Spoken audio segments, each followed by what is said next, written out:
12 अगस्त 1765 को पड़ी थी भारत की गुलामी की नींव। कभी अंग्रेजों से व्यापार करना अपनी शान के खिलाफ समझते थे मुगल।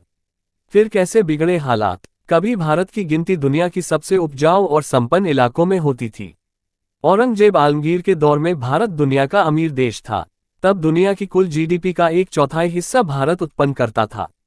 लेकिन अंग्रेजों ने 200 सालों के शासन में इस मुल्क को इतना लूटा कि आज़ादी के वक्त यह एक गरीब और खस्ताहाल देशों की सूची में पहुंच गया।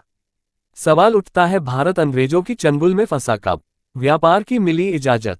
मुगल शहंशाह नूरुद्दीन मोहम्मद जहांगीर के शासनकाल से ही अंग्रेज भारत के साथ व्यापार करना चाहते थे। लेकिन तब मुगल शहंशाह ब्रिटेन को एक छोटा अप्रत्याशित द्वीप मानते थे। उनके साथ बराबरी का व्यापार मुगलों के शान के खिलाफ था। हालांकि अंग्रेज अधिकारियों ने प्रयास नहीं छोड़ा। ब्रिटिश राजदूत सर थॉमस रो लगातार कोशिश करते रहे कि कैसे भी एक समझौते पर हस्ताक्षर हो जाए, जिससे ब्रिटिश कंपनी को भारत में व्यापार का अधिकार मिल जाए। मुगल शहंशाह नूरुद्दीन मोहम्मद जहांगीर से सीधी बातचीत का तो सवाल ही नहीं उठता, इसलिए सर थॉमस ने वली अहद शाहजहां से संपर्क की कोशिश की। 3 साल की कड़ी मेहनत, राजनयिक दांव पेंच और तोहफों की लंबी फहरिस्त के बाद बात बन गई।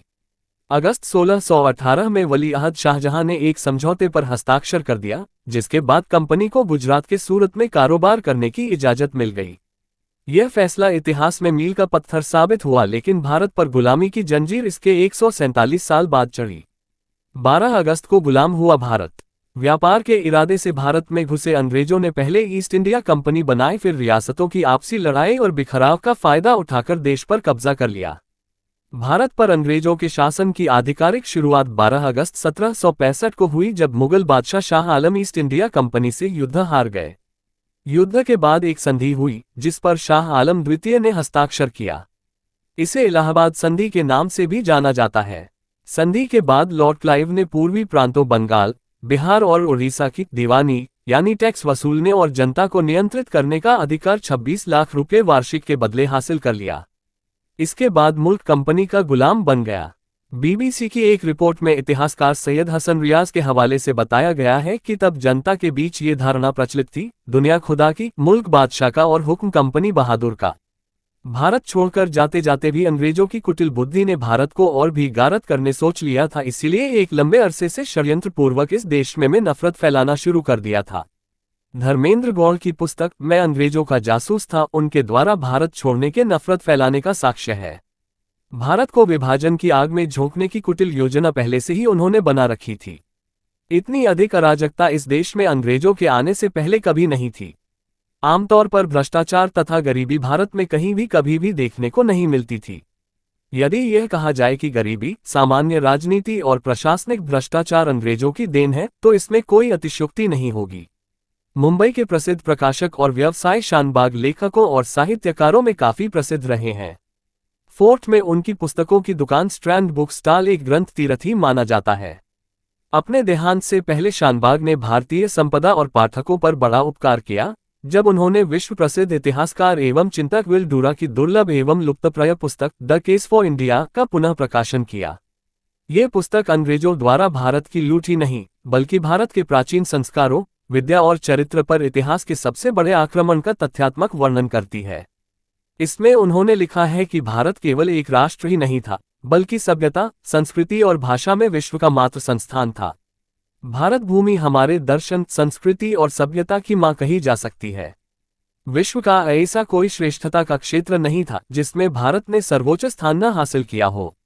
चाहे वह वस्त्र निर्माण हो, आभूषण और जवाहरात का क्षेत्र हो, कविता और साहित्य का क्षेत्र हो, बर्तनों और महान वास्तुशिल्प का क्षेत्र हो अथवा समुद्री जहाज का निर्माण क्षेत्र हो, हर क्षेत्र में भारत ने दुनिया को अपना प्रभाव दिखाया।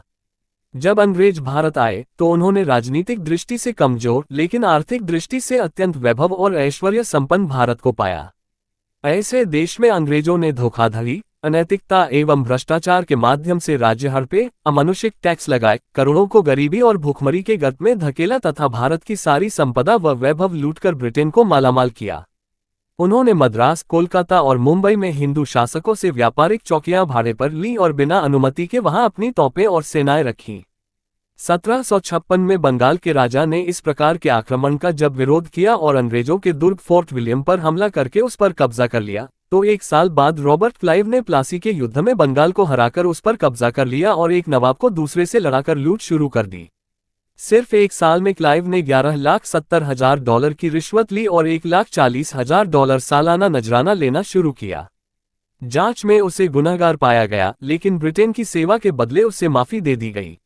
विल ड्यूरा लिखते हैं कि भारत से 20 लाख का सामान खरीदकर ब्रिटेन में 1 करोड़ में बेचा जाता है। अंग्रेजों ने अवध के नवाब को अपनी मां और दादी का खजाना लूटकर अंग्रेजों को $50 लाख देने पर मजबूर किया, फिर उस पर कब्जा कर लिया और $25 लाख में एक दूसरे नवाब को बेच दिया। अंग्रेजी भाषा चलाने और अंग्रेजों के प्रति दास्ता मजबूत करने के लिए भारतीय विद्यालय बंद किए गए। 1911 में गोपाल कृष्ण गोखले ने संपूर्ण भारतवर्ष में प्रत्येक भारतीय बच्चे के लिए अनिवार्य प्राइमरी शिक्षा का विधेयक लाने की कोशिश की, लेकिन उसे अंग्रेजों ने विफल कर दिया। 1916 में यह विधेयक फिर से लाने की कोशिश की ताकि संपूर्ण भारतीयों को शिक्षित किया जा सके, लेकिन इसे भी अंग्रेजों ने विफल कर दिया। भारतीय सांख्यिकी के महानिदेशक सर विलियम हंटर ने लिखा है कि भारत में 4 करोड़ लोग ऐसे थे जो कभी भी अपना पेट नहीं भर पाते थे। भूख और गरीबी की ओर धकेल दिए गए समृद्ध भारतीय शारीरिक दृष्टि से कमजोर होकर महामारी के शिकार होने लगे। 1901 में विदेश से आए प्लेग के कारण 2,72,000 भारतीय मर गए। 1902 में 50 लाख भारतीय मरे। 1903 में 8 लाख भारतीय मारे गए और 1904 में 10 लाख भारतीय भूख, कुपोषण और प्लेग जैसी महामारी के कारण मारे गए। 1918 में 12 करोड़ 50 लाख भारतीय इन्फ्लुएंजा रोग के शिकार हुए, जिनमें से 1 करोड़ 25 लाख लोगों की मौत सरकारी तौर पर दर्ज हुई। समान काम के लिए अंग्रेजों को भारतीयों से 10 गुना ज्यादा वेतन दिया जाता था और अंग्रेजों से 10 गुना अधिक विद्वान भारतीय को उनकी योग्यता के अनुरूप पद नहीं दिया जाता था।